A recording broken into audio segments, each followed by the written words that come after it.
Hello everyone and welcome to the channel. And finally December 2022 feature drop for Pixel devices is here. This update is huge and it includes a lot of new features that I'm going to show you in this video. So without further ado, let's jump in. So let's start with the build number really quick. It's TQ1A.221.205.011. And now let's take a look at the new features. First, we got 3 new wallpapers under the curated culture category. So when you go to wallpaper and the style app, change wallpaper, curated culture, the first 3 at the top are the new ones.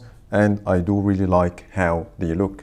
The second new feature is the cough and snoring monitoring, and this feature is available for the Pixel 6 models and later. And here I have the 7 Pro. When you go to settings and then digital well-being, you will see here on the front page this new banner that says at the end that you can track the coughing and the snoring during your scheduled bedtime. You can tap on learn more if you want, but to activate the feature you need to go to bedtime and scroll down a little bit, and you will see here a tab called the cough and the snore info.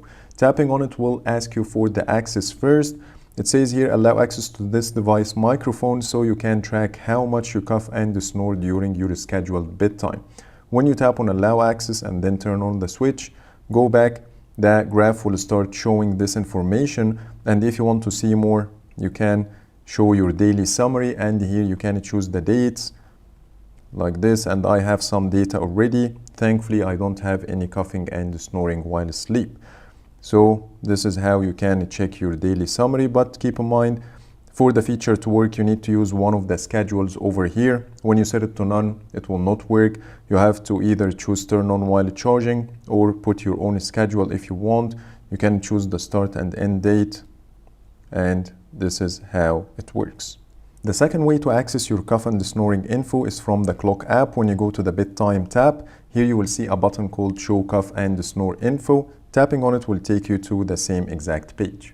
The second new change is the addition of 5 new languages to the live translate feature, which is only available on the Pixel 6 models and later. When you go to settings and then system and then live translate, here you will choose your preferred language and then the language you want to translate from. The first new one is Arabic, and when you tap on it, it will tell you what you can do. In this case, you can translate the messages and also use the camera.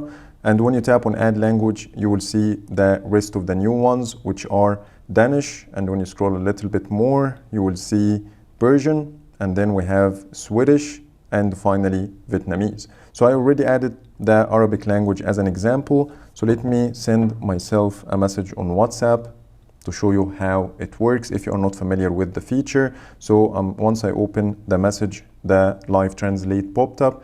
When I tap translate to English, my message is now in English, and I can reply back in English, and the other recipient will get the message back in Arabic. Change number 4 is the Google One free VPN for the Pixel 7 users, but keep in mind it's only available in the countries where the Pixel 7 is officially sold, and because I live in the UAE, I didn't get this new feature. But all you need to do if you are in these countries is to open Google One, and you will see the VPN card over here. When you tap on it, you will see a wizard that will allow you to activate the feature for free, but in my case here it's asking me to upgrade to the 2 TB plan as usual. Also keep in mind that India and Singapore are excluded. Number 5 is the new clear calling feature, which is only available for the Pixel 7 models. To access the feature, you need to go to settings and then sound and vibration, and then scroll down. You will see a new menu item here called the clear calling. When you go inside, it will explain how the feature works. It simply reduces the background noises during calls, and you have the toggle to activate it over here. But keep in mind 2 things as mentioned in Google's own video about the December 2022 feature drop, that this feature doesn't work with VoIP calls, and the results may vary based on the environment and the network carrier conditions. Based on my experience, this feature makes a noticeable difference, so please let me know in the comments if you agree with me. Change number 6 is the new speaker labels feature in the Google Recorder app. This feature will allow Google Recorder to identify different voices and give different label to each speaker. And by this, when you go to the transcript tab, you will be able to see who is saying what. But unfortunately, this feature is not yet pushed to any of my devices. I have the 7 Pro and the 6 Pro, and I'm not able to show you this feature right now, but I will definitely create a follow-up video to include any of the missing features I didn't mention in this one. Change number 7 is the Pixel Buds Pro Spatial Audio Support, and this feature will only work with the Pixel 6 models and later, and it will be available in January 2023. This feature will give you a cinematic experience by allowing you to identify where the sound is coming from relative to the content you are watching or listening to. But keep in mind, as per Google, this feature will only work with the supported apps and content, so let's wait for January 2023 to see what's gonna happen. And the last change Google mentioned is the better sleep tracking for the Pixel Watch, and they didn't mention exactly what are the differences, but let me open my Fitbit app to show you what I have. And when I go to the sleep tracking information, here I have the ability to choose between the week, month, 3 months, and year. And at the bottom here, I have some filters like the sleep score, hours slept, and sleep schedule. When you scroll down, you will see the individual days. Some days will get a score like this one, but I'm not sure why others are not getting this. But when you go inside one of these days, you will get the time asleep, deep and REM, and finally restoration. After that, you will get some information. In this case, the information looks different. So Google didn't mention exactly how this enhanced sleep tracking works, but either way, it requires a Fitbit Premium subscription.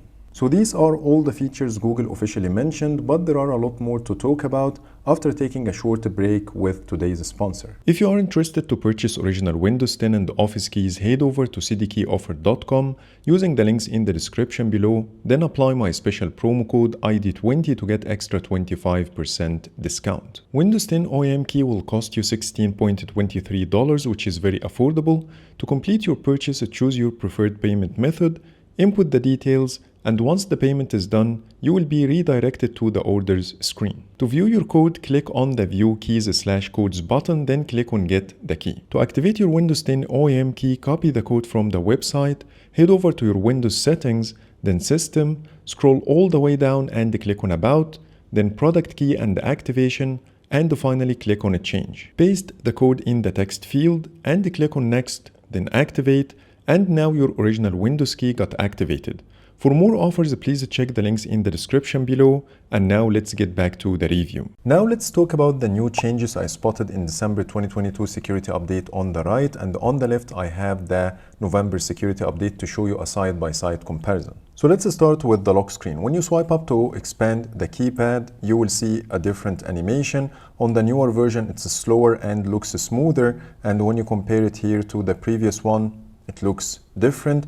Also, there is an enter your PIN text at the top that didn't exist before. Now let's talk about the home screen and app drawer, and the first change is under the Wallpaper and Style app. When you go to the app grid, there is a small fix here for the preview issue. As you see, the clock will turn into a rectangle instead of keeping the same shape when you change the grid size. The home screen overlay menu also got a new animation. It's slightly slower and looks nicer. So if you take a look here, you will see the wallpapers will take just milliseconds to appear instead of popping out on the screen like before. Also, when you check here the drop targets, if the widget has settings, you will see a new gear icon next to this drop target, which didn't exist before. And when you expand the folders, you will see they are now shifted towards the top, so you can see the name of the folder twice instead of being covered like before. And when you tap on the Google search widget, as you see, now it supports Material U instead of using the old design. The system-wide search got a new animation. So for example, when I type any letter, you will see everything is sliding from the top instead of popping out immediately on the screen. Next, the recent apps screen, and it also got some visual tweaks. So let me start the split screen at the same time.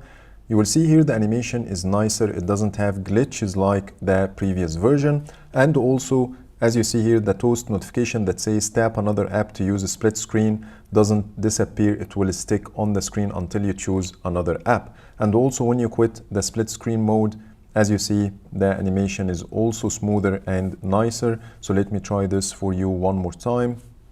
As you see, there is a glitch for the other app to move under the first one, but now this glitch doesn't happen. And when you start the split screen and then double tap the middle bar to switch between apps, as you see, there is an animation in the newer version that doesn't exist in the older one. Now let's move on to the notifications shade and the quick settings area. The first change is the bigger gap between the brightness slider and the status bar icons. And now pretty much all the tiles will animate the icons when you interact with them, which is something new to Android 13. So for example, when I turn on the flash, as you see, the icon is now black instead of being outlined like before, and it will also give you a slight animation. Same as do not disturb. When you activate the feature, the icon will flip. When you take a look here at hotspot, there are two different icons, and when you activate it, you will also get different animations. So you can try all the tiles to get familiar with the new animations in the quick settings area. But the most important change in this area is the new privacy and security tile. If you take a look here, this tile is brand new and it consolidates a lot of settings together and it looks great. So when I tap on it, as you see, I'm getting this new page. It says here, looks good. I only have one alert. The alert says here that one of the apps, which is Google Maps, is using the location in the background. And it's giving me here some suggestions like allow only while using the app, or see the recent location usage, which will take me right away to the privacy dashboard to check what's going on. And if you have more issues, you will see more alerts that you can scroll through and decide what you want to do in each issue.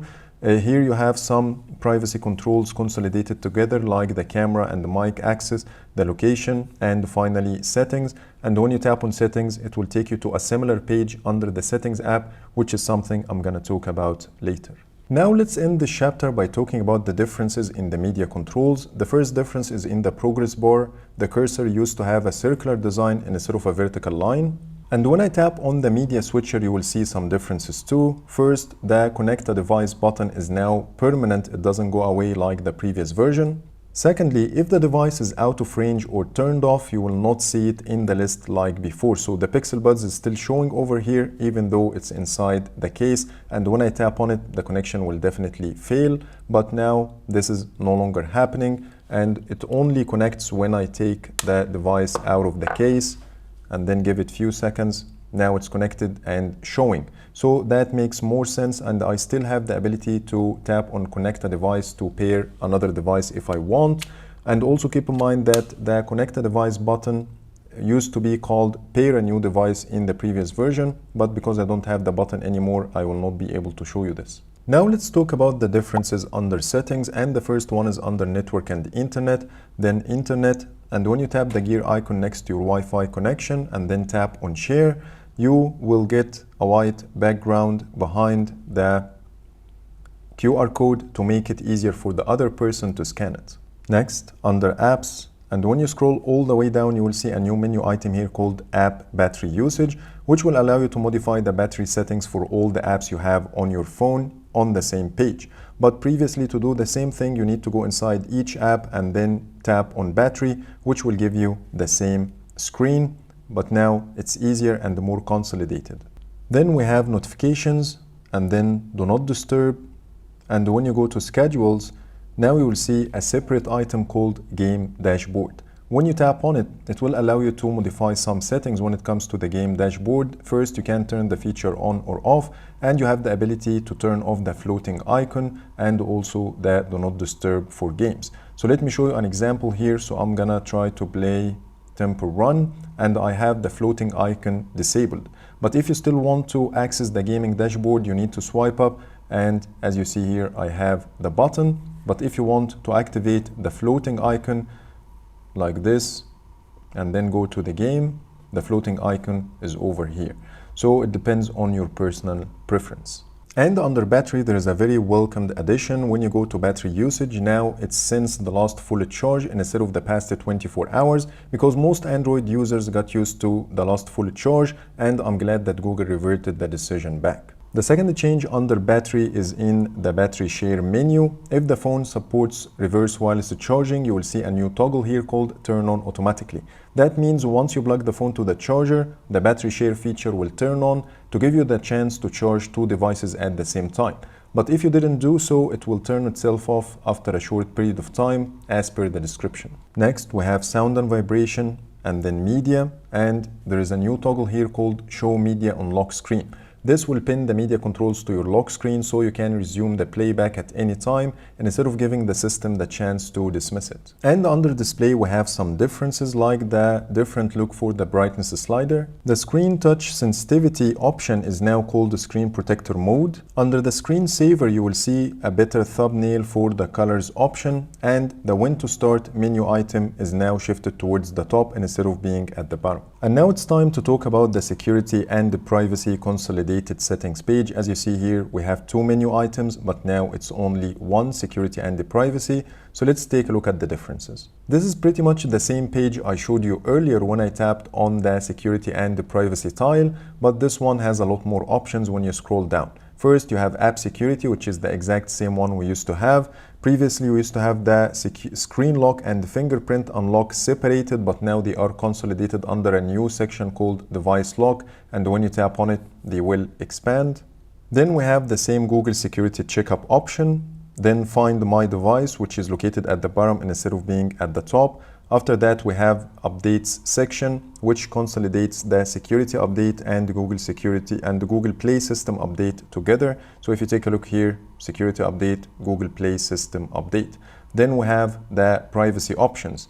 Privacy options, to access it on the previous version, you need to go back and then go to privacy. Here you will find the privacy dashboard and permission manager. And under privacy controls, you will see the camera access, microphone access, the show clipboard access, also the show passwords and so on. So they are now consolidated together one more time. And when you scroll down, you will get even more things like the advanced settings here under security. It's now called more security settings. And when you go under more privacy settings, you will get the same settings we see under privacy. So everything is under the same page for your privacy and security, and I really appreciate this new change. And lastly, we have the system menu. The first change is under the multi-users page. As you see, we have two sections now, one for users and a separate one for the guest, in addition to a new toggle here that will automatically delete the guest activity. So let's go back one step to show you one more change under gestures. When I scroll all the way down, you will see a slight change in the press and hold power button.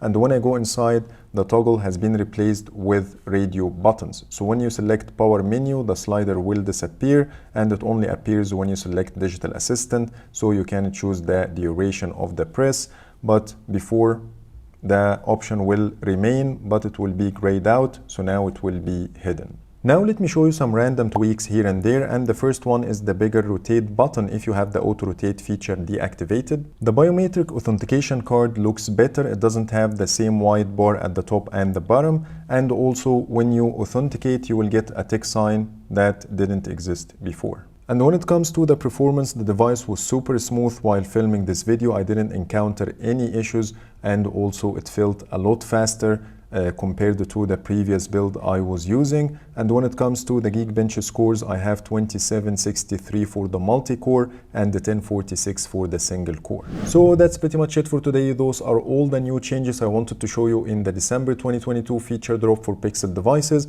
Please let me know in the comments if I missed anything. But for now, thank you so much for watching and see you the next video.